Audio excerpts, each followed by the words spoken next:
Good evening, everyone. I'm Rosalie Whitlock. I'm the director of CHC, and I really thank all of you for being here tonight. Probably, like me, you brought a lot of emotions and feelings to this meeting, and I thought I would share with you some of mine just to get the conversation going. So bear with me on that. First of all, I feel really sad. I'm really sad that our community has had to face another situation which is filled with anxiety and negative conversation. I also feel compassion. I feel real compassion for the families that have been involved, for the kids who have been in the newspaper. These are families just like us. They love their kids. They'll do anything for their kids. And they just took a misstep. And their misstep ended up not being good for their families and not being good for any of us. But I don't judge them. I just feel compassion, real compassion.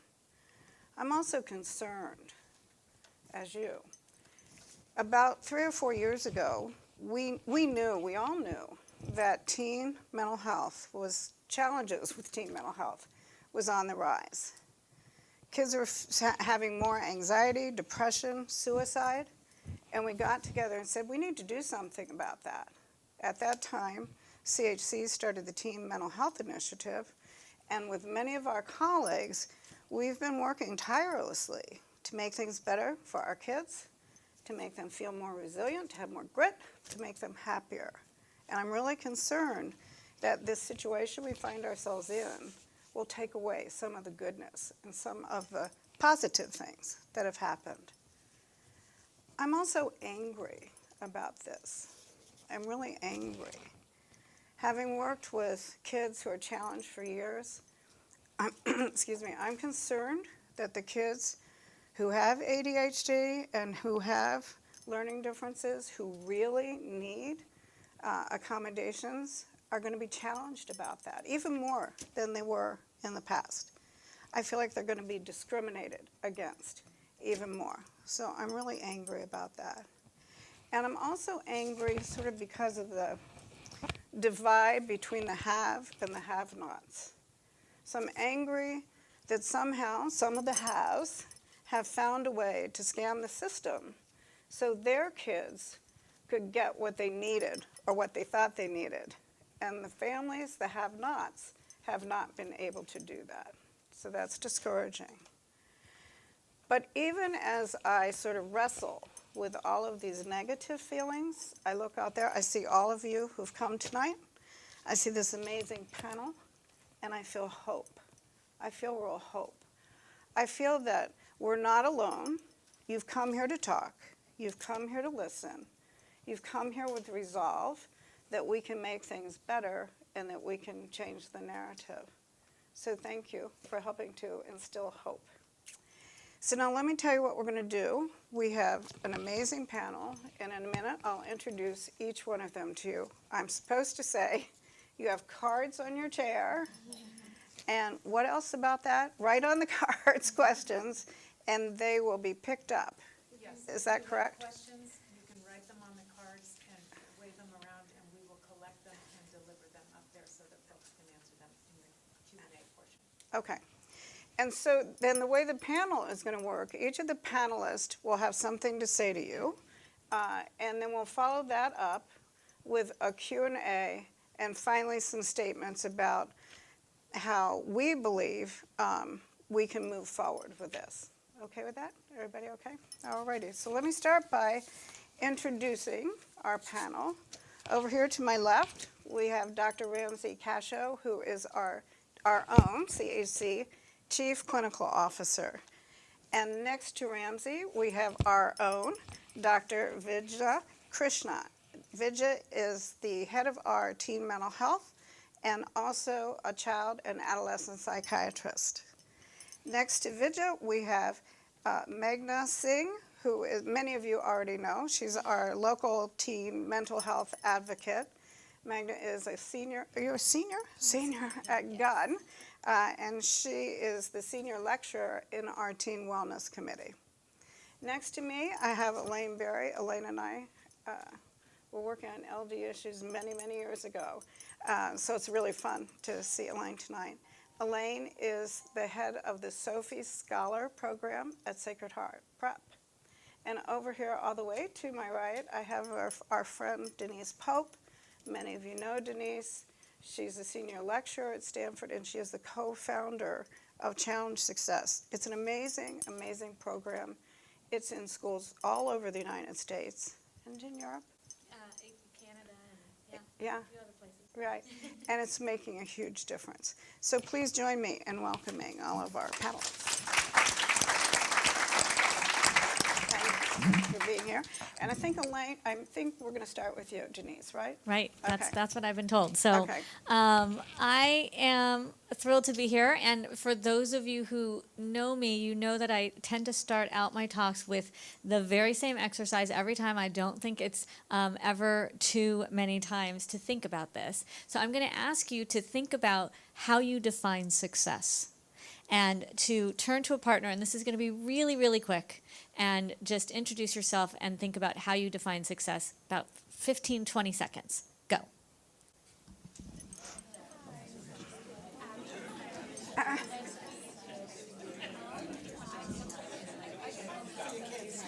Success in life? Yeah. Okay, once you finish up your thoughts, and we'll come on back. So just a quick popcorn. What are some ways that people define success? What did your partner say? What did you hear? Yes. My partner is Abby, and she defines success as achieving one's personal goals. Achieving one's personal goals. Lovely. What else? Anyone on this side want to start? Yeah. I think all of us over here said being happy. Happiness. Happiness. Anything a little different? Yeah. Finding balance. Balance. Uh-huh. Anything a little different? You guys are being shy. Yeah. Feeling capable. Feeling capable. Yeah. So we've got balance and happiness and capable and pursuing your goals, being able to pursue your goals. And this is what we tend to hear from the adults in the room. And when you ask a whole group of kids, or you ask people to think about how their community defines success, we get really different definitions of success. We tend to get what we would think of as external or extrinsic definitions. College, money, test scores, grades, right? Those look very different from what we just said as a room. And we tend to hear college as a real top stressor. We have a survey where we've surveyed over 140,000 high school students from high achieving public and private schools.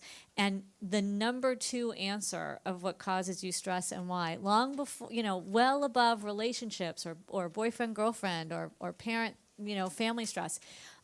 Number 1 is workload, overload, homework, etc. And number 2 is college for those high school juniors and seniors. So this is definitely weighing on them. It was weighing on them before the scandal. It's going to weigh on them after.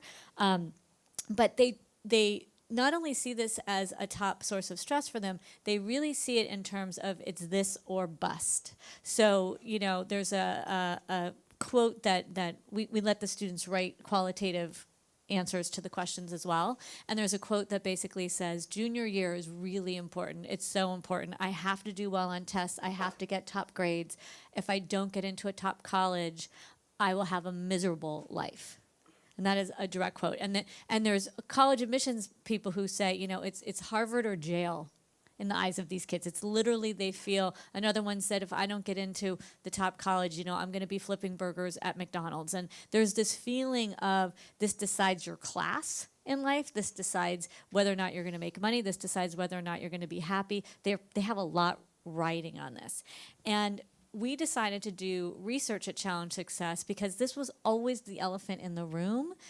When we looked at schools and tried to get schools to focus on well-being and engagement with learning, many of them would say, well, we know those things are good. We should change our schedule, or we should reduce the homework load, and we should stop, promoting just top colleges and writing where kids are going to college in our yearbooks, et cetera. But if we make these changes, we're worried because part of our bread and butter is getting kids into the top colleges. So what we decided to do was to do a research paper where we looked at the outcomes of college to see, did it matter where you went to college? And this paper is available online on the Challenge Success website, but I'm just going to do a quick summary of the findings. And we looked at the findings that were important to our community. And one finding is learning. Doesn't matter where you go to college or how selective the school is, are you going to learn more at a highly selective college or not? And the answer is no. And that's so obvious, right? If you study really hard at a local college, a community college, a state college, et cetera, and you are a total slacker at an Ivy League, who's going to learn more, right? Especially with the internet and the resources available, you can get in touch with professors. You can read papers from people from all over, right? You're not just bound by the classes offered at that college. So let's just take that off the table right away, right? It doesn't matter where you go to school in terms of learning. Does it matter in terms of well-being? In the future? Does it matter in terms of future job satisfaction? It turns out that is also no, it does not matter. The Gallup-Purdue folks did this incredible survey, 30,000 college graduates. They looked out after time. 2,000 of them went to community colleges, right? So non-selective, anyone can go. The rest went to all different tiers of colleges. And they looked at outcomes such as well-being. They have this 5-category thriving scale. Are you thriving in your community? Are you thriving at work? Are you thriving? Do you have purpose? Are you thriving in your family? And it turns out no difference. The kids who went to the top tops, somewhere in the middle, or the community colleges that were not selective and anyone can go to, no difference in terms of well-being, in terms of job satisfaction. This should give everybody some hope, right? This should take your anxiety off the table. The last finding that we looked at is the one that many of you probably have on your mind, which is money, which is financial thriving, right? And there's a lot of different research here. Some of which contradict one another, but the main findings are for people who are not from underserved communities, who are not the first generation to go to college, for the majority of folks out there, it really doesn't matter where you go in terms of finances. And particularly what they found is studies that matched kids who went to top schools, and they matched them with kids who also got into those schools but for whatever reason didn't go. So they got into, let's say, an Ivy League school, but they went to Miami of Ohio because that's where their boyfriend was going, or they wanted to stay closer to home or whatnot. And they followed these kids all the way out. And it turns out 5 years, 10 years, 15 years later, and then they replicated this study twice, there was no difference among those students. That really, it's the kid, not the school, that adds value, right? If it's the school that adds value, we would have thought that the people who went to the Ivy League would be better off financially than those who chose not to go and went to the local colleges. And that was not the case, with one exception, which is if you were first generation or underserved, Black, Latino, it did make a difference. And we think that's because at many of those top schools, they're giving full scholarships. You graduate without debt, which is going to have a bigger effect on those particular students and also the people who you meet. It's a really good study. I see some doubters out there. It's a really good study. You can go to our paper and look up all these studies about sort of what does actually matter. What doesn't correlate at all is the U.S. News and World Report. And we urge you not to fall prey to the rankings, which are highly problematic, which measure things that you don't care about and really don't play into the quality of a school. They measure input. They measure people's SAT scores or ACT scores. They measure endowment. They measure faculty to student ratio, which some people say does matter. But when you look overall at the things they're measuring, most of it is peer reputation. And they're asking other presidents to fill in forms about the different colleges. And they're asking high school guidance counselors and college counselors to fill in forms. And there's no way a typical high school guidance counselor is going to know the cool new program that just started at XYZ school and be able to do that for 500 schools. So please do not fall prey to the rankings. Tell your kids not to fall prey to the rankings.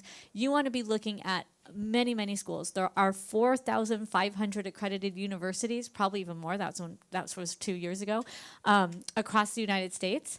There are over 3,000 colleges that are 4-year colleges. There's a spot for every single person who wants to go to college. It is important for you to go to college. We do know that makes you more financially stable in the long run, but you have many, many colleges to choose from. And to focus on just a small number, which is what these adults were doing with their kids, and particularly particular names, is really doing a disservice and also just not at all necessary. So I'm gonna wrap up my time, but I hope that as you think about your values and how you define success, thriving, well-being, purpose, they looked at these things, and it turns out you can have those things really from a wide variety of post-secondary options, and to really think about how am I going to go home and take the stress off of my child and off of my family knowing this new information. And we have many, many people on here who have lots of things to say. I'm going to turn it over to Elaine. Anyone have questions or cards they want me to pick up? Just raise your hand. Thank you, Denise. I just always love listening to you. And what you said, I think, dovetails into some of the comments I wanted to make. I come to you humbly as a mother of a junior in high school and as a teacher who's been in the private Catholic school sector for 30 years. And I'm going to step a little bit maybe deeper into the weeds of sort of the on-the-ground observations that I have of the day-to-day existence of a high school student. The first thing I wanted to think about for a minute was the difference between grades and the love of learning. Sacred Heart loves to talk about their countercultural message, and I truly believe that is. Our mission is countercultural, yet it is a challenge, and I fall into that challenge myself as a parent. The first challenge for me is the prerequisite grades for the quote-unquote more rigorous coursework as you're coming in as a junior or as a sophomore. Like I'm anxious to make sure that my sons keep all the doors open. And I want them to love learning. And Vivian Kyle recently reminded me of that double bind that I am challenged by and struggle with at times.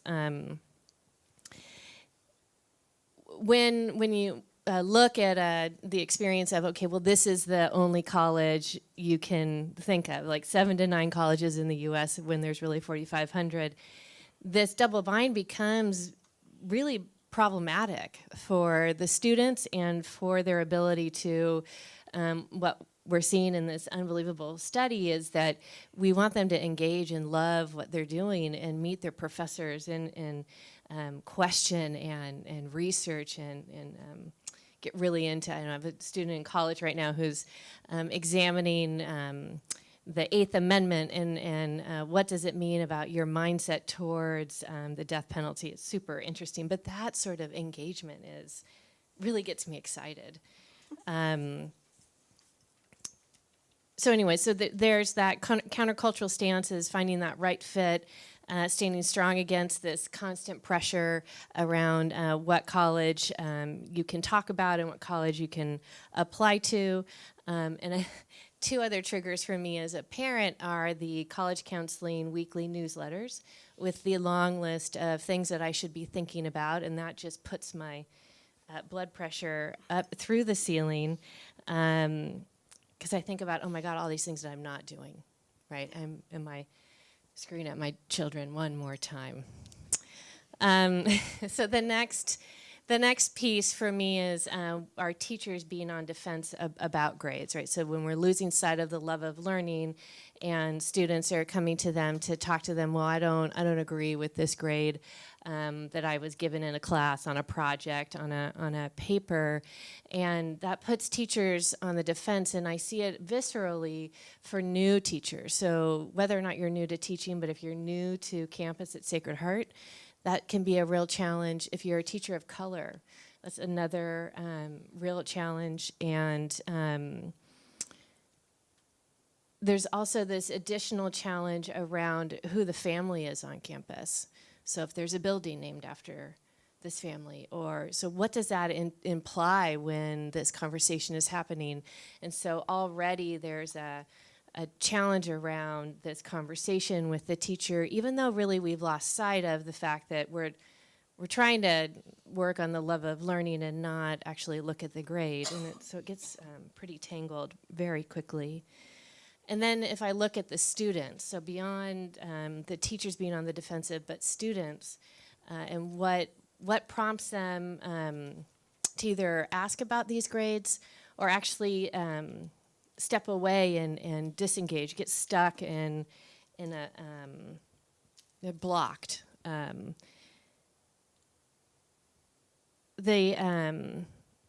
The anxiety I see pop up when they stop communicating. So they're either not communicating with their teachers, they're not communicating with their counselor, me, or and they're not showing up, right? So the teacher says, okay, well, let's meet, and then they either forget or they don't make it in. It's different now with learning management software as well. So a student can say, hey, I did turn that paper in. I know you're worried about me, but it's there. And then a teacher may take a couple days to go look at it, and then it's not there. And now all of a sudden a week has passed. And so it's hard to sort of wrap your hands around helping a student when they're blocked and when they're shutting down. Of course, that's where I get to step in and work with them. And 99% of the time, the teacher actually wants the student to work with them or would give them the extension had they asked for it. But my stance is that we're actually asking a student to do something that's pretty impossible in the moment. So in the moment when you're like, oh my God, I can't turn that history paper in, I haven't done it, it's impossible ask to say, okay, well, send me an email and tell me that, right? Because it gets wrapped up in the, oh my God, now I'm not going to get that grade, now I can't take that class next year, and now I can't get into that school of my choice. The other challenge for me is the conflation for the teacher, right? So the teacher sees this happening and then thinks, oh, right, they're not doing their work or whatever, and then they're going to expect me to not worry about it or, or change that grade later on. So that can be ugly. Thinking that a student is lazy is also a really challenging place for me to sit as a counselor, because I fundamentally believe everyone comes to school wanting to learn. It may look different, it may look atypical, but everyone wants to learn and be present in the classroom. And I try and help teachers see this layered challenge of it's actually not about this one paper, right, or this one moment, or this one project, but that there's more going on there. And no, they're not trying to take advantage of a system. They're actually being taken advantage of by a system that's enormously flawed.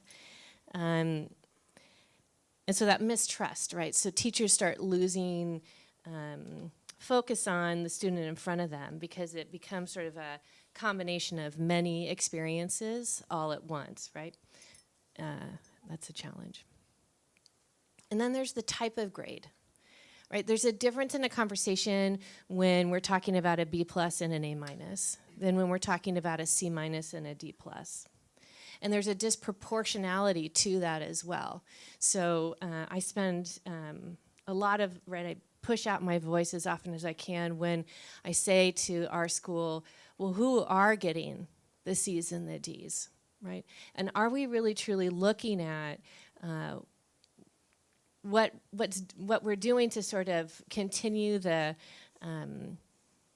this broken system and play part in it, and how are we helping those students who are disenfranchised or who don't have the access that others do. I argue that our school needs to take a more active role in breaking systems that disproportionately work against students from underserved communities.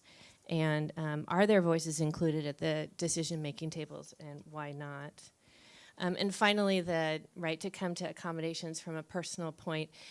Coincidentally, with the news breaking, my son took his first SAT with double time over 2 days with a one-on-one proctor at Sacred Heart. And so once again, he and I were called to fight for his right to show who he is in a totally inflexible system and to justify it, which is super painful. And then I'm confronted over these last couple of weeks where parents are asking in public spaces, what about my kid, and why can't he or she have the same advantage as the kid with the LD on the SAT? Why do they get that extended time? And this is rooted back into the stress around getting into that one status symbol college and searching for any kind of leg up, no matter who you have to diminish to get there. I mean, on a more positive note, I'm noticing right now in April, I'm starting to see seniors make some decisions. And once they make those decisions of where they're going to college, they sort of buy into, this is my place now, this is my new home. And sort of to go back to, I'm sure, a meditation that Rosalie gave to me at some point, that idea that they might have thought they bought tickets to Italy for their vacation and they landed in Holland, and I'm seeing them notice, oh, there's some beautiful tulips that I get to enjoy, or the windmills of this college that they are going to and that they are in and excited about. Thank you, thank you, thank you. All right, we've got your mic. There you go, Magna. Hi everyone, my name is Magna Singh and I'm a senior at Gunn High School in Palo Alto. I've also been a part of CHC's Teen Wellness Committee for the last 3 years. And having just gone through the college application process myself, I'll be sharing the teen perspective on this process and some of the stresses that my peers and I have faced over the last few years. So I personally began to notice this conversation about college start in middle school. I vividly remember this moment in 7th grade where my Spanish teacher asked us what we did over the weekend, and every Monday, the first period of the day, one student would raise his hand and tell us that he took a practice SAT. And because of that moment, many of my classmates, including myself, felt pressure to also start practice taking standardized testing so that we can try and get a perfect score when we're in high school and then submit that perfect score to colleges once we're in our senior year. And as time went on, it seemed like many teams' lives were being shaped inadvertently or advertently by this college application process. I noticed that competition and comparisons among students skyrocketed in middle school before we even got to high school. Kids would compare the number of volunteer hours they had, which classes they were taking, how many activities they were doing. And when I asked my friends why they were participating in all of these things, why were they taking these classes, time and time again, I got the same exact response, so I can put it on my college applications. And this started in middle school, 4 years before we even applied. Like, no one was writing their college applications or essays. Some students weren't thinking about it, but many of them were. And they were making these decisions with the idea that in 4 years, I'm going to put this on a resume and it's going to make me look good. I could tell this was taking a huge toll on my friends. They were no longer enjoying the classes that they were taking or the activities they were involved in, and they were stressed out about every single decision they made because they thought it was going to make or break their college career or their college-bound future. And for many kids, this college-bound future included mainly schools that are known for their prestige or their ranking. I feel very lucky that my parents have never pressured me into feeling like I need to apply and be accepted into this one school or this school that's ranked X according to U.S. News and World Report, like was mentioned earlier by Ms. Pope. But these are really common sentiments amongst families, especially in this area. But my parents had a different perspective. I was born and raised in Boston, Massachusetts, and the goals that students have there, not to say they're not high, but they're just different. And feel so lucky to be raised by parents who put emphasis on effort rather than what's the ranking of the school you could potentially go to. My parents encouraged me to take classes that I was interested in and that challenged me at the right level. So that may not be the top AP or honors class, but I always made sure to follow and take the advanced classes for the things that I was interested. And my parents also supported me as I found my passion for mental health and mental health advocacy and doing things like I'm doing today. But it's not to say that the expectations from a high-achieving community didn't get to me at some moments. When my classmate talked about how he was taking the SAT every weekend for 3 months straight, I got stressed because I thought I was behind. But I talked with my family about it, and I decided not to take the SAT until 10th grade when I took the PSAT for the first time. And it was only my junior and senior year where I actually took standardized testing. But we made that decision as a family versus other kids made those decisions to start because they felt pressured by their peers. But my hope is that everyone in this room tonight reflects about if and why you support higher level education. For some students, I know that it's the perfect next step for them after high school. For me personally, I feel ready to go to a college next year. But for other students, going to community college or taking time off, like taking a gap year, or going directly into the workforce, that's the better fit for them. And I feel like as a community, it's our place to support all of these options, and not only support, but promote them openly. And if we shift this conversation from talking about what a teen can do to get into college to what can a teen do to find their passions and what they truly enjoy and what brings them happiness, I think that at the end of their high school career, students are going to be more than excited to take their next step in whichever direction that may be. Great, thank you, thank you. Hi.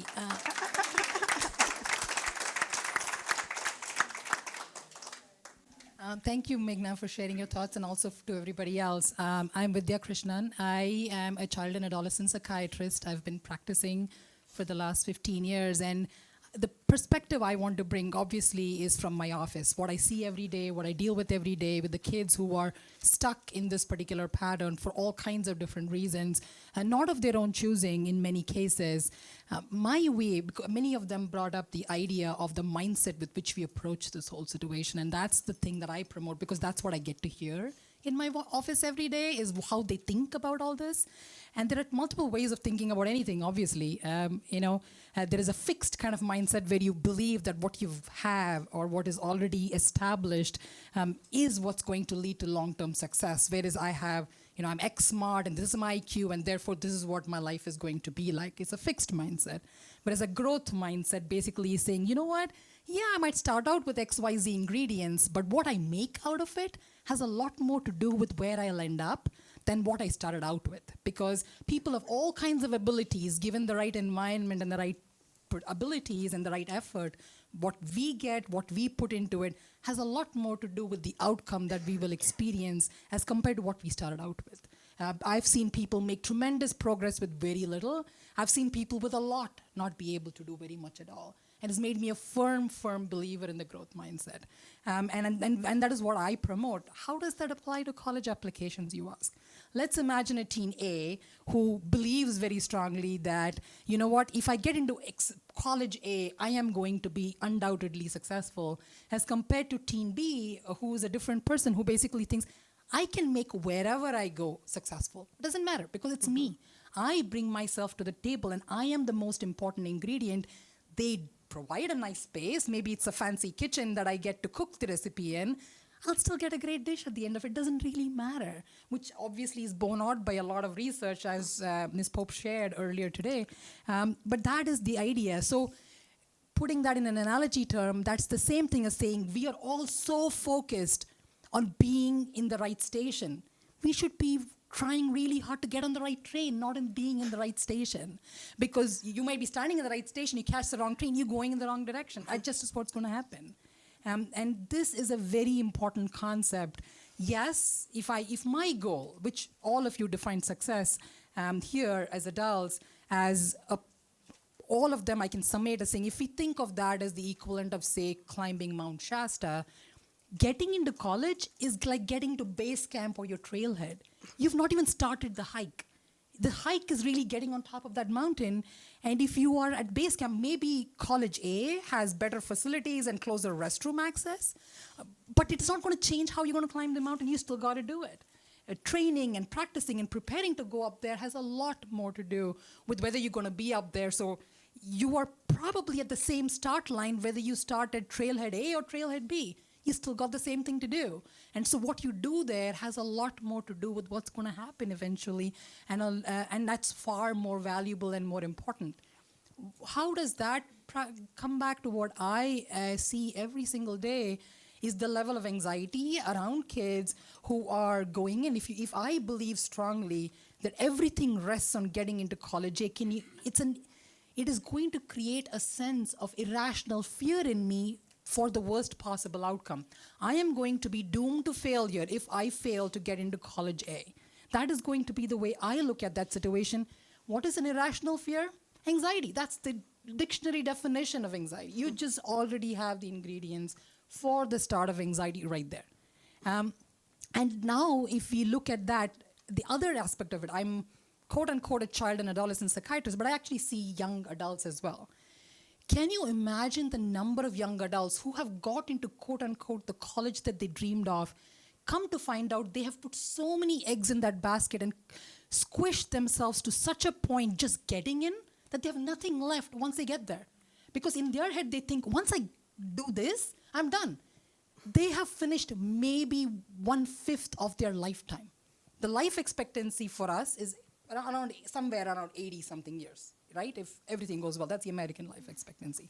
You're 15, 16, 17, 18 at this point. You've finished any one of us who's lived life knows that in the list of challenges, this is actually pretty minor.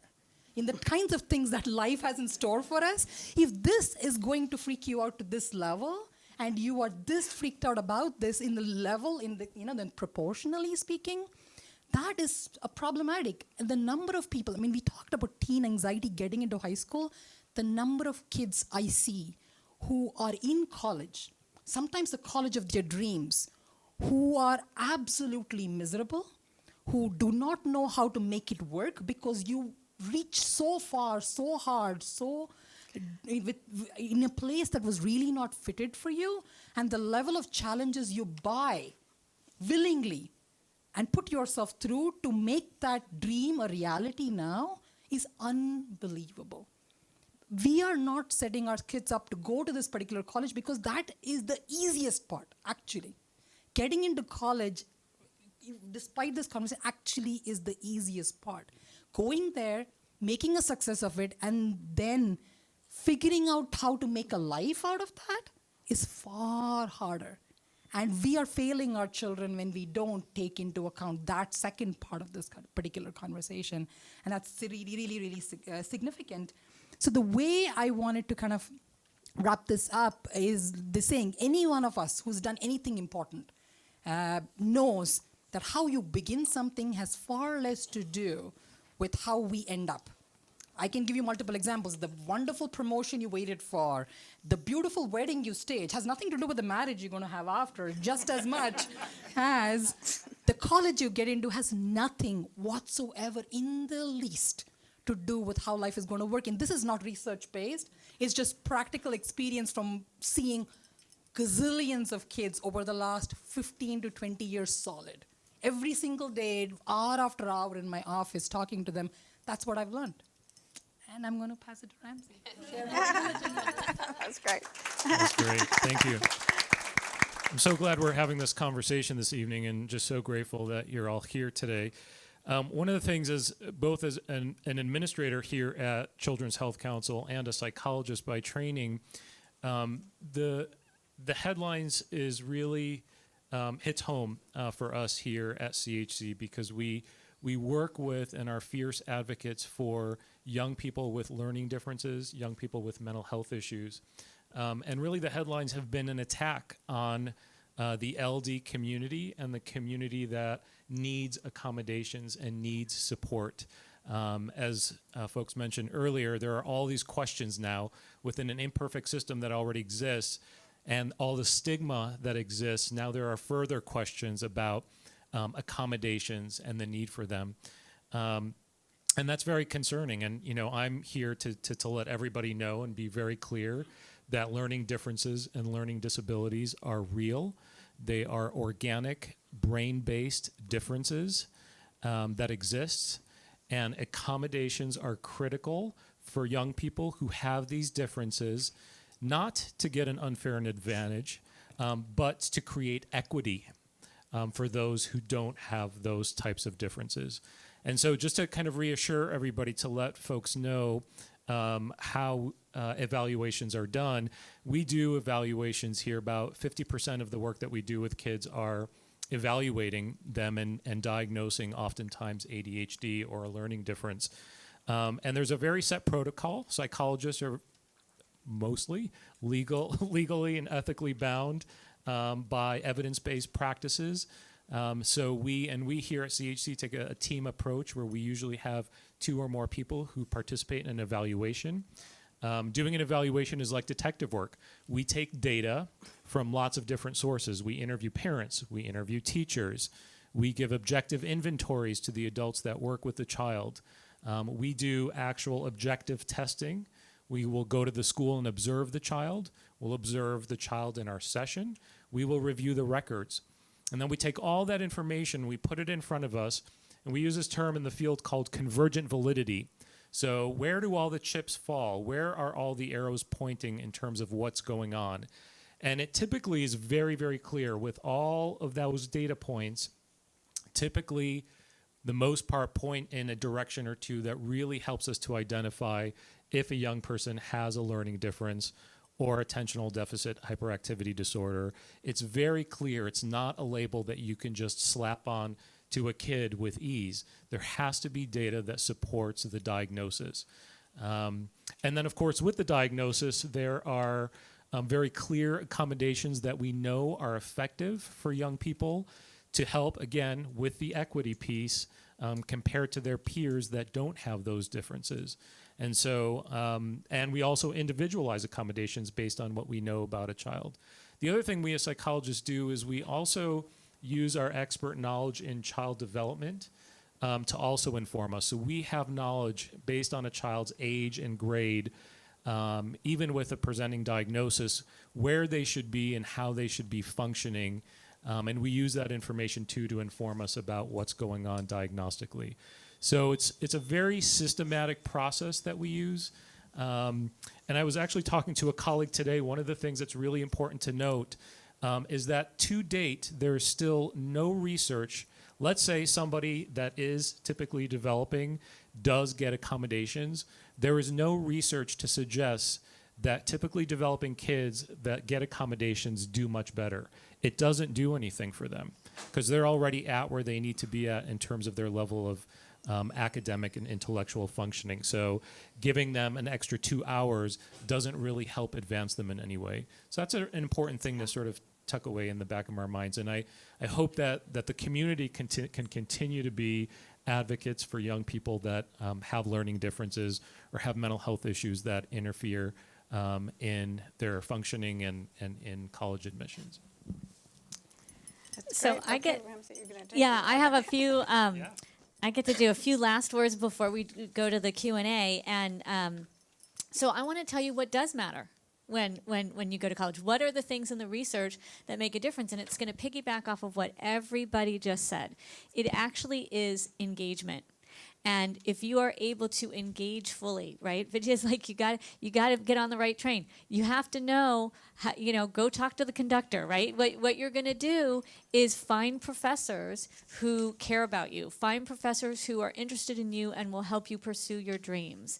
The research shows that those who are involved in some kind of extracurricular activity, whether it's a sport or the bowling club or the ultimate frisbee team, whatever it is, a faith-based club, it doesn't matter. You find community, you're more likely to engage. You have professors and meet with them and go to office hours, you're more likely to engage. You have internships or project-based learning, you're more likely to engage. And those people who are engaged in college are the same people who are saying that they have job satisfaction and well-being and are thriving after. So what's nice is making sure our kids are equipped to actually engage when they get to college, wherever they go. And we at Challenge Success have sort of a quadrant that we want you to think about. All of us are spending a whole lot of time prepping and tutoring and putting eggs into this academic basket, and that's only one of 4 quadrants that the research says kids need to be prepared when they go to college. One very big quadrant is social and emotional skills. Can they self-regulate? Can they manage their emotions and behavior? Can they build and maintain positive relationships? Can they work in teams? Can they manage conflict? This is what everybody needs, not just kids in college, right? Can they make ethical, constructive choices? So that's a second quadrant. The third quadrant is positive coping skills. We are all going to face stress. As Vijay said, it's a high mountain we got to climb. We're gonna have weather issues and equipment failures, right? We need to know how to ask for help when we're struggling emotionally or academically. That's a really important skill for your college kid to have. Practice healthy stress reduction techniques. What are they going to do when they're stressed? Do they have positive coping skills? Are they going to go for a run? Are they going to do some mindfulness or yoga? Are they going to reach out to a peer or a therapist? Make time for things they enjoy. Don't be these little robo students with sort of on this treadmill with no time to really reflect on who they are. Can they learn from their mistakes? Do they have a growth mindset? So you've got academic skills, social emotional skills, positive coping skills, and that one what we're calling life skills. Can they do the laundry? Can they balance a checkbook? Can they do chores and know how to, clean a bathroom? Can they hold down a job, whether it's a paid job or an internship? Get somewhere on time, wake themselves up, actually get to class, take care of their needs, right? Make sure they eat the meals, schedule and keep appointments. I can't tell you how many kids get into these top schools and they literally can't do basic life skills. So as parents in this community and as educators, we are way uber focused on this one quadrant of academics, really to the detriment of all the other things that kids need to be ready, and knowing that they can get great education out of all these colleges if they know how to take care of themselves and engage, that should really be our focus. So I think I turn it over. I think you have a mic, no? Oh, I do. You have. I'm happy to give it to you, Rosalie. You know what I was just thinking about? We will send as a follow-up several links. And Denise, we should make sure that Denise's paper is one of those links. And the other thing I found and put in a link today, this is very similar. It came out from an organization called Great Schools. And it said the 14 skills your kids need before they go to college. So Denise said some of them, and it went from cleaning the bathroom. I thought that was amazing. Plunging a toilet, that was in there. I couldn't believe it, but in boiling water. So many of these things we don't think about that are so important to them. So we'll make sure that's in the link. We'll make sure that you get all of those things. Okay, so I think you have other questions, right? Questions. Do you want to, I'll just hand them to you and you can read them? Is that what you want, or you want me to read them? No, thanks. Thanks, I'll read them. It would be interesting to ask you how many times you heard the word stress or anxiety as the speakers talked. I mean, it came up over and over again. And so I think we'll start with the first question. And you know how we're going to do this? I'll read the question, and I'm not going to direct the question to any one person, but you can just pick it up if you feel like talking, and then you can help each other with that too. Does that work? Yeah. Okay. Everyone wants to make sure I don't look at them, right? That's what Ramsey said. How do we reduce the stresses for our teams? As parents, what can we do differently? Ideas for that? We've heard some of that, but who wants to take that? Let's have the student tell us. Oh, putting me on the spot. Okay. Let me think. I know, not make you take SAT tests from the time you're I a junior, agree, right? yes. Or you're an 8th grader. It's my personal opinion that SAT, ACT, like subject tests, standardized testing should not happen in middle school. Thank you. I think that one of the most powerful things that I've learned these last few years with mental health advocacy is that conversations can really impact individuals. And I think that if you have a conversation with your child or your student, whether you're a parent or an educator, or you're just looking out for another student, if you ask this student, what are their stresses in their life, because for every single person it's going to be different. It could be stresses in their home life, it could be academic life, social, emotional. There's a whole spectrum of things that kids, especially adolescents, are dealing with, and it's a really challenging time, in my opinion, that there's a lot that goes on. And I think if you start to have these conversations with these kids and point blank ask them what's going on, how are you doing, and try and build these relationships, you will hear from them directly, because kids have a lot to say. They may not always want to share the best things with parents. They may not feel open about having these conversations, but if you do, once you start them, I think, and get the ball rolling, parents or students will be really open to start sharing that information with the people that they trust. And beyond that level, I also think that this whole idea of college is one that is very stressful, and it creates a lot of anxiety. And as the years goes on, the conversation about colleging and knowing the names of the Ivy League schools plus Stanford, because I found that those are the only ones that are talked about in this area, or the ones that are ranked in the top 20, according to U.S. News World and Report. Nothing else is talked about. It's just these few. And so as years goes on, I don't want that conversation to be starting in elementary school. I want it to be later, and instead talk about, why do you want to go to this school, if a school at all at this point in time? What are you hoping to learn? What do you want to do there, or what hopes do you have for the future? I think looking beyond, like many people have mentioned today, looking beyond just these 4 years or where you're going to be, and actually what can you do with it? What are bigger level things? What are the passions that you have? How can you start to pursue them in middle school, high school, and beyond? And things, learning all of these skills and learn what you're interested in will help with this whole conversation of reducing the stress. Thank you. That's good. Can I have one Absolutely, yeah. Just because this is something that parents in my office ask me all the time, my favorite answer is this. We are all, many people here are parents. I'm a parent myself. Sometimes I feel like leading by example is the first thing. It is some places where we have just been on this earth a little bit longer, and sometimes know things from a bigger perspective. And sometimes taking that ownership and basically on their behalf saying, you know what, this is what we're going. We're just going to stand still here for a minute. You do not enable that anxiety and that spinning that might be going on at the time, because sometimes someone who's in the middle of all this anxiety and stress, it's like the person who's in the eye of the cyclone or hurricane, right? It feels it's like really calm and quiet and nothing's actually happening with all the stuff is spinning around, but someone on the outside can totally see it. And sometimes it takes us to have an executive decision from the outside by saying, this is what we're going to do. And whatever turns out, or however this turns out, we're all going to be okay with it. Like Meghna said, her parents had this conversation with her when they were in 7th grade, and they said, which is a good example of how you would deal with it, because you have a lot of power. At the end of the day, many of these people cannot enroll themselves in all kinds of things, cannot take themselves to all kinds of places, cannot pay for any of these things. So we can make an executive decision by saying, I know you want to do XYZ because 10 other people are doing it, but we are not going to. I'm not going to, you're not going to. I have the money. I may have the time, I may have the energy and the resources, but you know what? We're not going to. And that is a very, very powerful but vastly underutilized weapon that we all have at our disposal.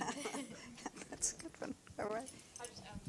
Thank you. This may sound like I'm passing the baton as a parent, but as a, not wanting to do my job.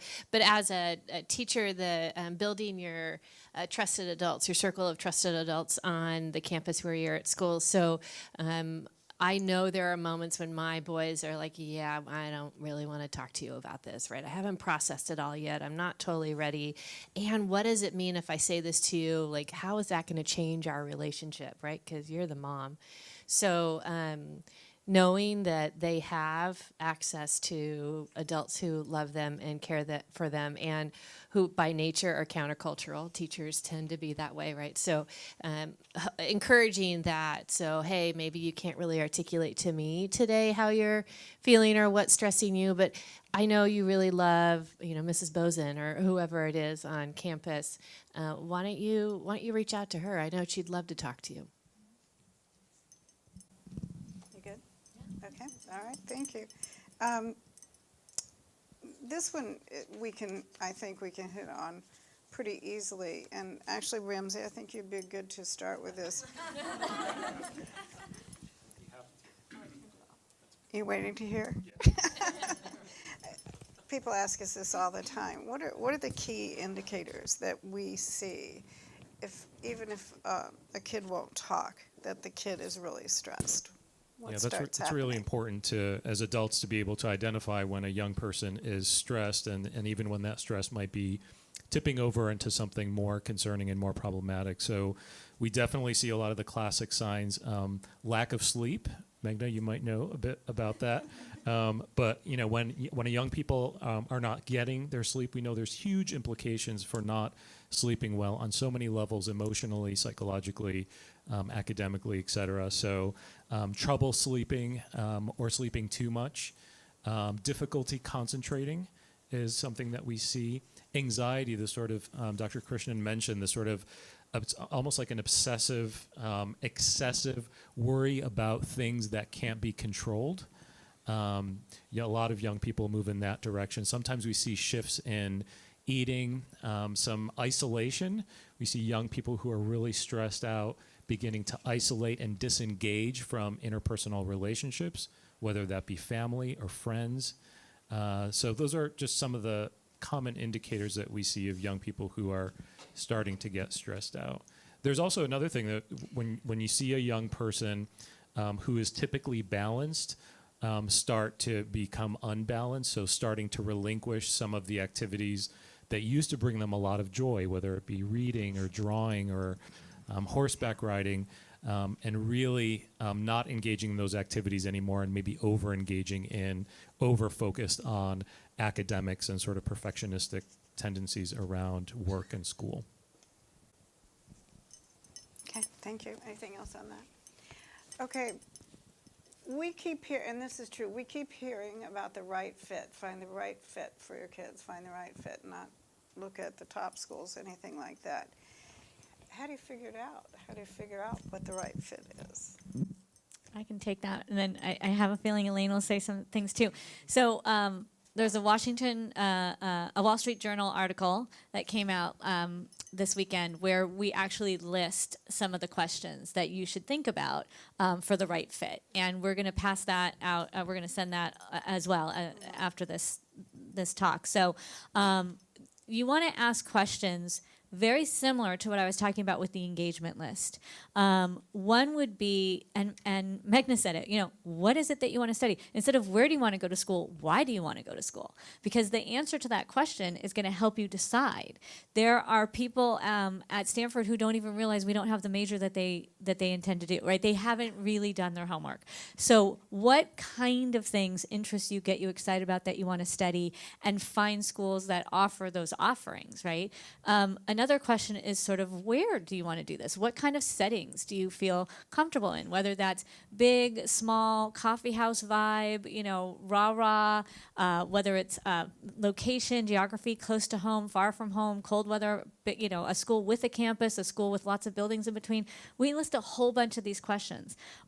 Who do you want to hang out with, right?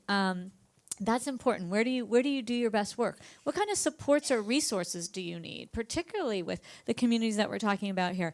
If you know that you suffer from anxiety and depression and mental health issues, you want to check out those resources at the colleges to see about the right fit. But the good news is there's not just one right fit, right? It's not like choosing the person you're going to marry, right? And even there's probably more than one. But this idea, it's 4 years of your life. You can transfer if you don't like it, so it's not a permanent decision. But use those questions to help you, and go online and use the internet and type in schools and find out what are the requirements that they're going to make you do versus, and if the courses that you look at don't look exciting, you probably don't want to go to that school. So really do your homework. The internet is a wonderful thing now. You don't even have to go and visit. You can take virtual tours. You can go to schools all around here and just get a sense, big, small, urban, rural, right here within driving distance, so that you get a sense of where you might want to apply. Oh, okay, sorry, Elaine. I actually wanted to add on to that point. So basically, to answer all of Dr. Pope's questions, that's exactly how I thought of this college application process. The summer after my junior year, my family and we went on tours, and what I realized from touring campuses, doing all the virtual tours and doing research, is that I personally like a medium or small school. I really, really wanted a campus, so I wanted to have that typical high school experience where you're walking around and that your whole town is a campus. That's something that I loved. I also really wanted it to be on the East Coast or the Midwest, because I don't really like the weather in California, and I know that's kind of shocking for a lot of people, but I miss my seasons. And if I'm going to be studying somewhere for 4 years, I would love to enjoy falls and winters once again. Just that's because that's what I grew up with. So that's another thing that I looked out for. And beyond the academics, because I knew very early on, especially with the work that I've done, especially with Children's Health Council too, and seeing what all the wonderful opportunities are here, I definitely want to be in the health field in the future, whether that be pre-med or community health. So I looked at the schools that have all of these things, but also offered resources like internship connections. Do they have hospitals nearby so I could shadow? These were the things that I looked at while going through this process this last year. And the last thing that I would say is I also want to have fun. So football, I'm a diehard Patriots fan, so watching football with my family is something we do every week from September to February. And so I really am hoping that whatever college I end up at has some type of sports team that really unites the community and brings everyone together. So those are just some of the things that, for me personally, what I looked for in a campus. And I essentially answered all the things that Dr. Pope just brought up. And it's worked out for me because I made my list based on these things. And now that I'm hearing back from schools, I hope that I'll be able to find that school and am accepted into the school that checks off all these things that I've personally put together that I'm truly interested in. Thank you, everyone. How is the caliber or the quality of classmates? How does that affect the quality of learning? And that can be high school as well as college. I mean, I think that's a pretty general question. I can just say that when we were looking at the research, so there's some people that call this the peer effect or the network effect, and it's a reason why people will say this is why we have to go to XYZ school and not the local school, because of the people who are around them. And what the research, first of all, it's very, very hard to study a network effect or a peer effect because many of us come in already with our networks, right? So it's hard to isolate, is it those peers at that particular college, or was it your high school peers, or is it who your families hang out with and all of that stuff? And so when you look at the research, it's very difficult to isolate the peer effect or the network effect. I know there's studies out there about, like, if you exercise with friends, you're more likely to, like, stick to it or lose the weight or whatever it is. We haven't shown that so much, or we haven't seen that so much in the academic research, but we do know that at many, many, many of these schools, you're going to have a wide variety of kids. And I'm just going to throw out one example from Stanford, and I'm allowed to say this, that what percent of the kids who apply to Stanford would be a perfect, absolute match? We would love to have them. Just take a guess. What percent? No one wants to say it. So Perfect. we take, yeah, perfect match. So we take 5%, right? 75% would be a perfect match. Stanford would love to have 75% of the applicants. They're not making this up. They could fill classes over and over and over again. They could fill a whole class with perfect SATs or ACT scores. They don't want that. They're building a class. They're building a cohort. They can't have all computer science majors, right? They can't have 76 trombone players. So just as Stanford is making a class, so are all these other colleges and schools. So wherever you go, you will find your people, right? You will have the high level conversations that you need, and that's what the researchers shows that you bring to it. It's the kid, not the school, that adds the value. Thanks, Denise. Anything else on that? I hope we're getting to most of your questions, and if we aren't, and you want to, I said I wouldn't do this, but raise your hand. We could take a couple here at the end.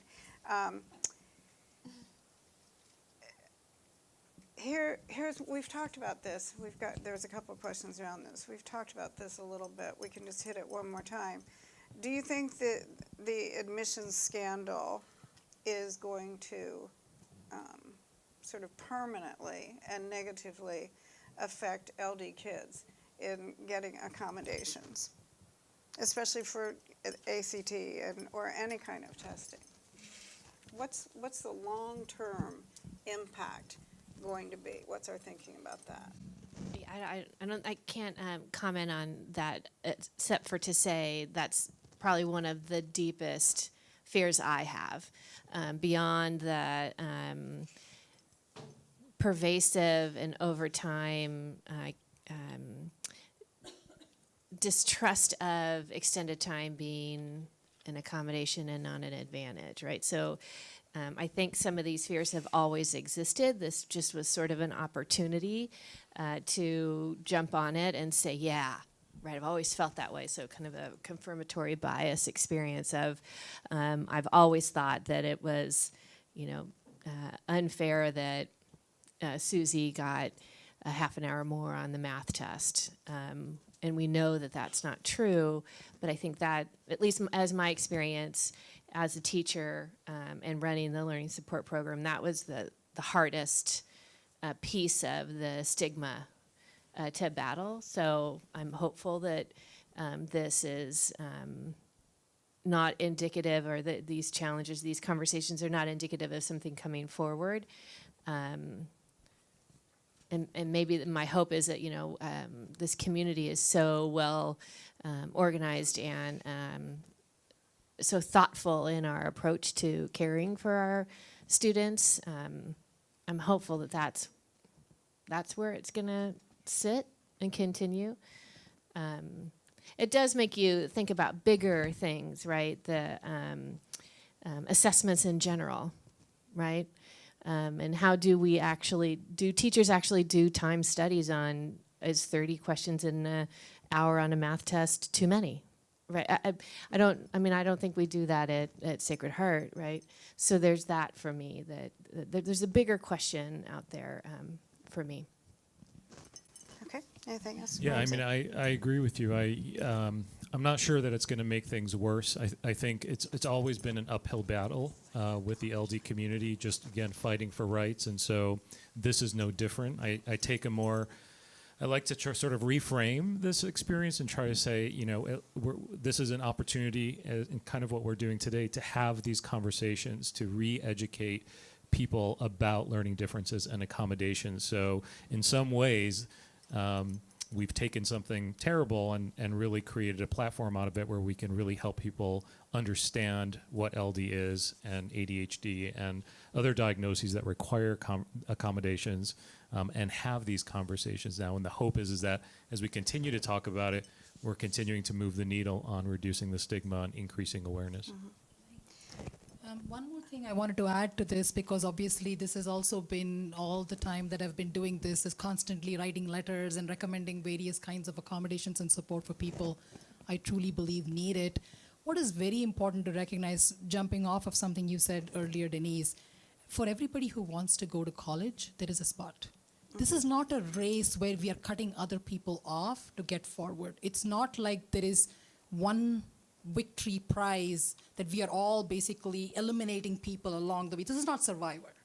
It really is not. It might feel like it is, but it actually is not. And I think when we internalize that ourselves, recognizing that there is room for all of these people to succeed simultaneously alongside, that person getting 5 extra minutes is not going to take away anything from my score or what I achieve or what I do whatsoever. It might make it so that they do as well as I do, and we can all do well, which is fine, but it does not take away anything. And we need to really, as people, internalize that, because it's really not an elimination game at all. All the number of people, given what all the job people say, we are in for serious deficit in people who are needing to replace us.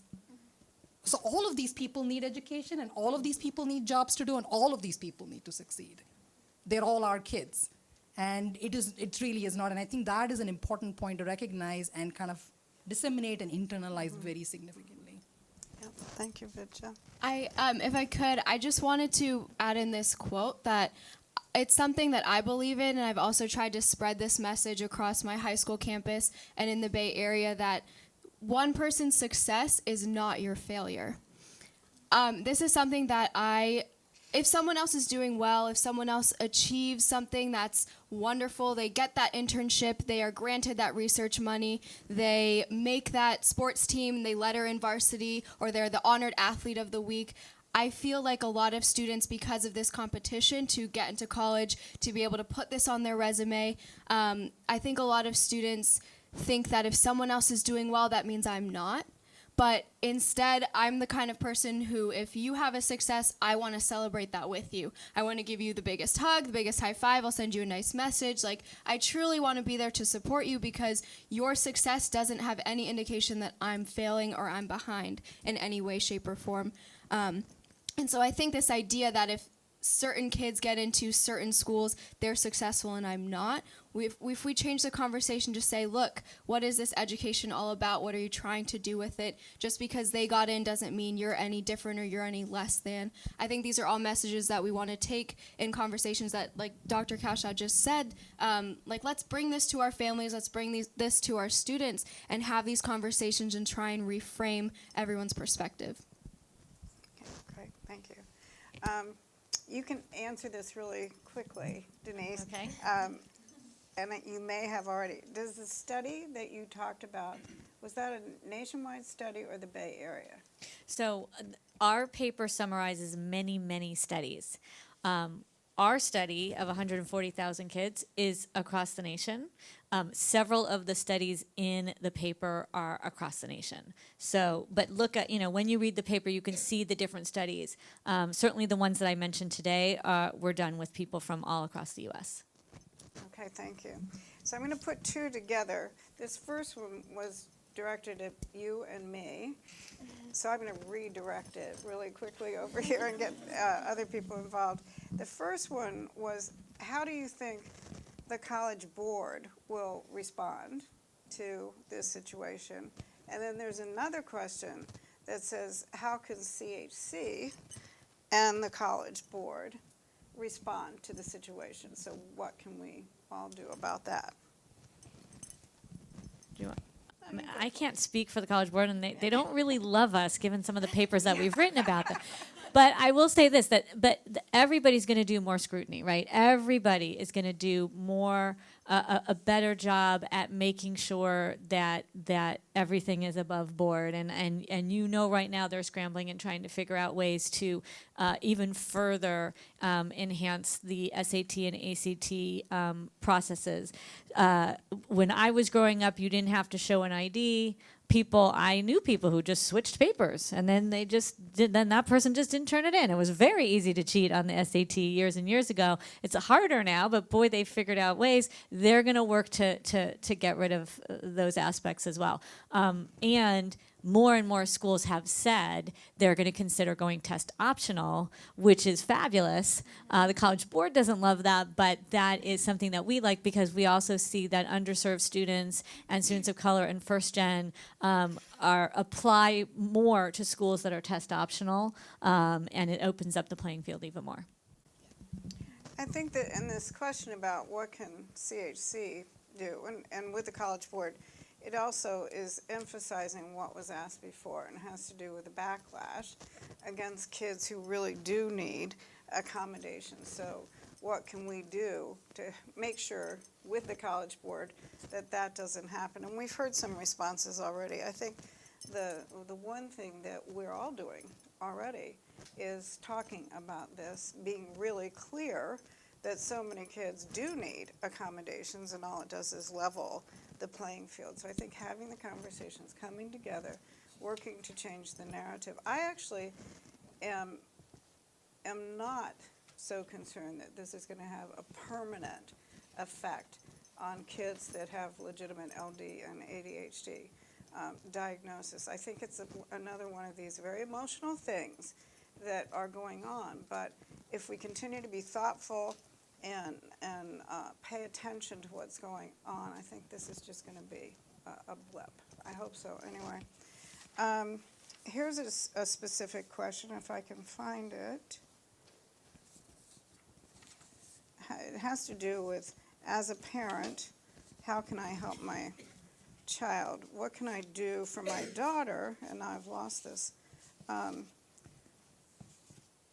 When she is in school and there's certain things being required of her, can you take that back? So for instance, if you have kids who are getting ready to take a test, and you know that the testing situation is just increasing their anxiety and their stressors, can you say to them, don't worry about getting an A. You don't need to get an A. Don't worry about getting a B. How do you do that?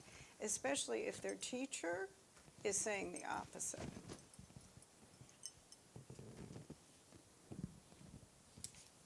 I think it's definitely time as parents for us to have very direct and explicit conversations about what our expectations are, and then also let them know what is okay for them, and be clear with our kids around our expectations. I think it's okay to let young people know.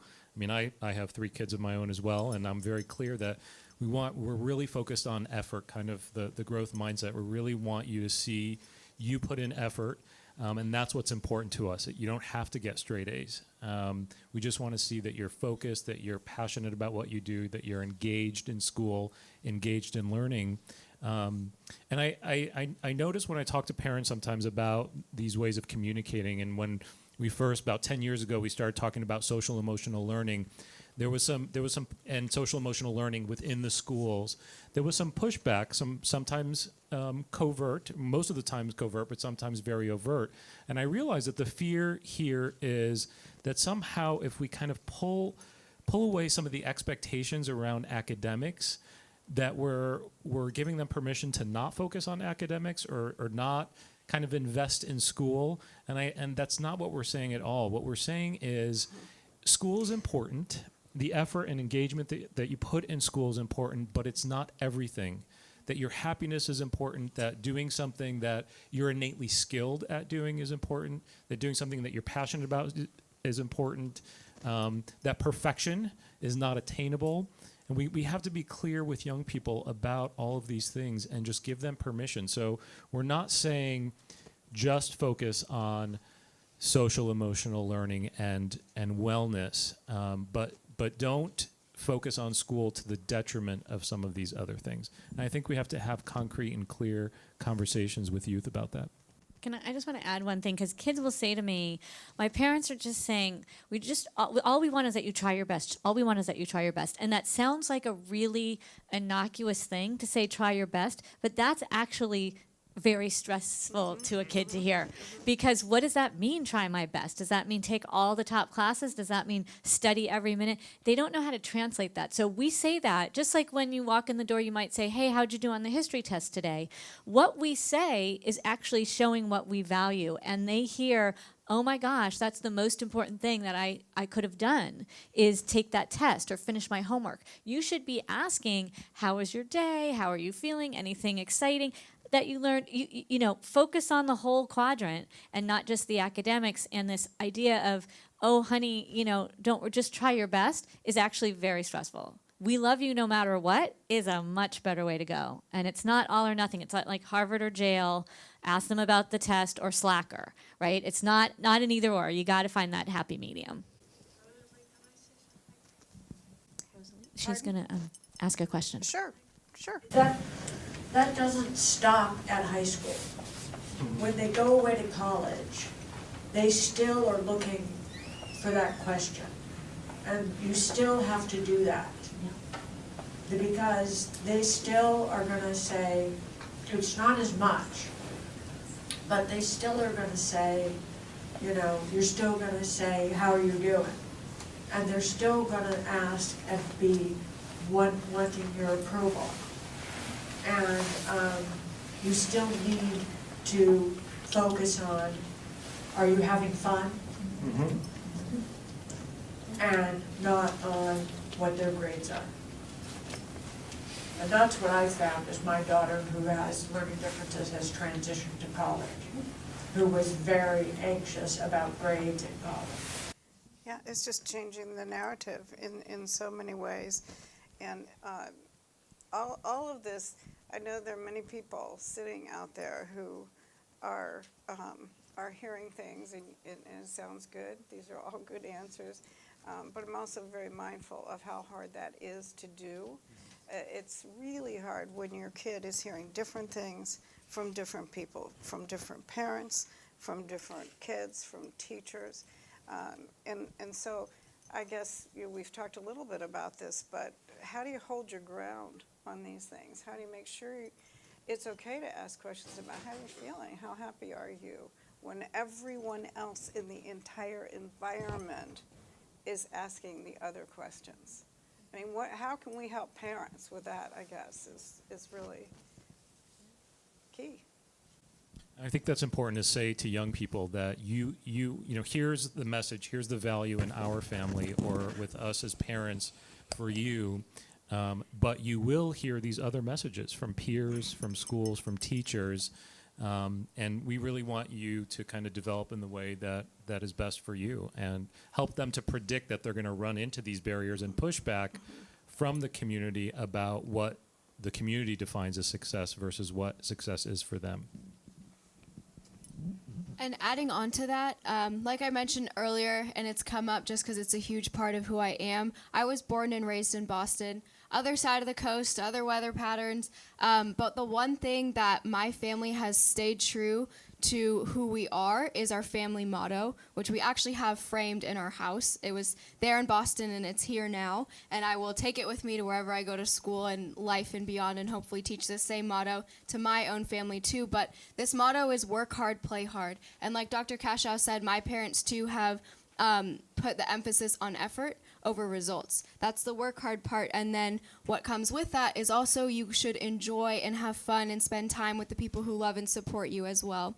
And so to have this constant that has been in my life ever since I can remember. I always remember seeing it in our brownstone apartment on Com Ave, and I know where it is in our house right now. I pass it every time I walk up the stairs. It's something that my family has come together and agreed upon, and we believe in this wholeheartedly. And I can definitely see that these things, whether my two brothers, I have one older and one younger, whether they say it or not, they know that this is what my family believes in, and this is how we try and act and put our best selves forward. And it's something that it's really important to us, but that didn't come from just like parents saying one day, like, okay, we believe this. We've actually had conversations about it. We've talked about it.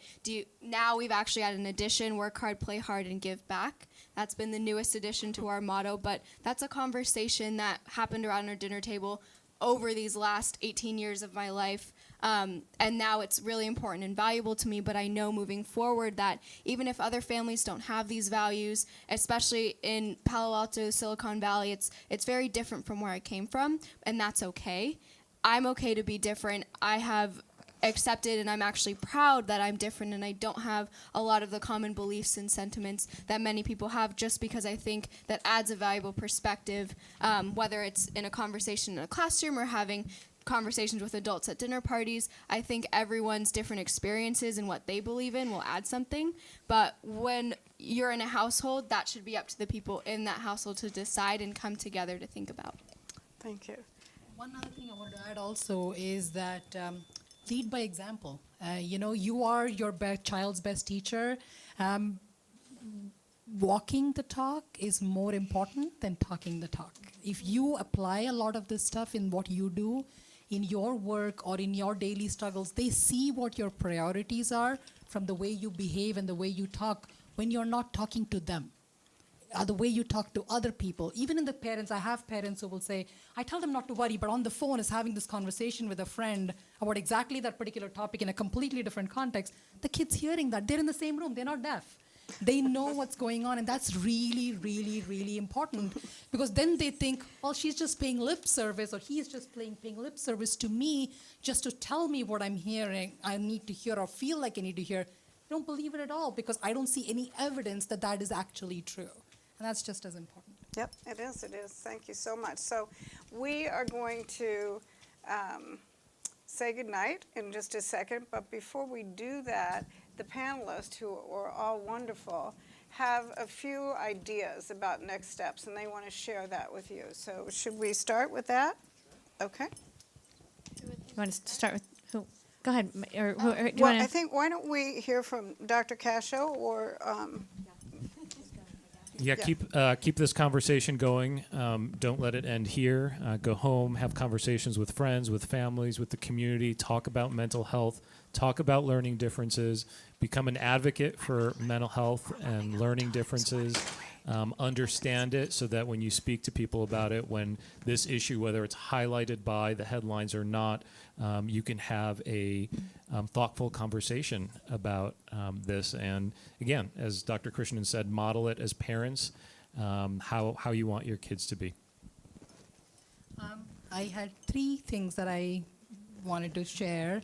The first thing, which I'm sure Meghna is right in the middle of, is when you meet a teen, think of them as a whole person. Don't start by having a conversation, where are you going to school? They are people beyond where they're going to college. How are you doing, like Denise said, or what do you want to do, are far better, because then you're modeling again that's a very important thing. Whether it's your child or a random person you meet on the street, try to have that kind of an approach in your conversations, because then we as a community, the collective we, not just the people in this particular room, can make a difference. That's one. Start young. Think, because kids, if you have high schoolers in your home, going back to the talk, you have little cousins, you have younger kids in the household who are picking up on that conversation as it's happening.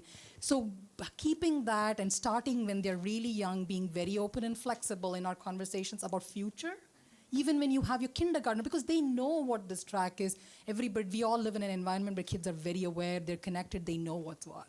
And so starting very, very young, very important. And the last one basically is always, whether it's you or whether it's somebody else, always emphasize who you are rather than what you do. We all are so used to the labels where our identity is wrapped up in what we do. But we, all of us, every single one of us without exception, are a lot more than what we do. We are who we are, and we have thoughts, feelings, ideas that are far beyond that. And again, when we do that for ourselves, we do that for our children, and that's my little bit.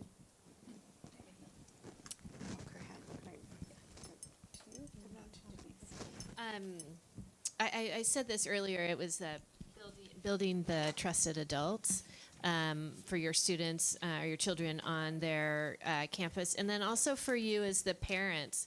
Build your trusted adults, your friend groups, and those people on campus that you can reach out to when you have a question or a worry or a crisis at home over math homework, like maybe I had last night.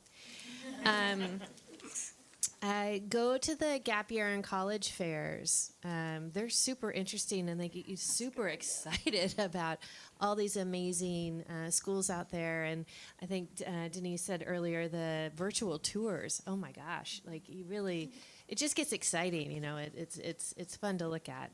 And then to the parents.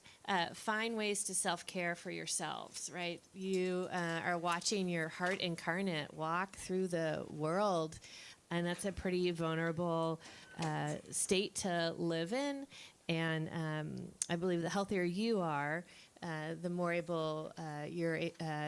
you you can stand against those external pressures and remain countercultural. And I would say use the resources around you, right? The CHC, Challenge Success, we all have a lot of tools and resources for parenting on our websites. But most importantly, you want to love your child unconditionally and let them know that you love them unconditionally. And I like to tell people whenever I do an evening talk that you are going to prioritize well-being over anything else, which means you got to go home and put your kids to bed. Right? That's right. Very important. Well, I keep taking this because I don't think, no, this is not on. There you go. So with that, Magna will be up here. Everyone will be up here afterwards. If you'd like to come up and talk to any of the panelists individually, please do that. We'll say goodnight now. We thank you so much for your attention and for being here and causing us all to feel that we're not alone. So thank you. We will continue to work with you and try and change this narrative. Thanks. Good night.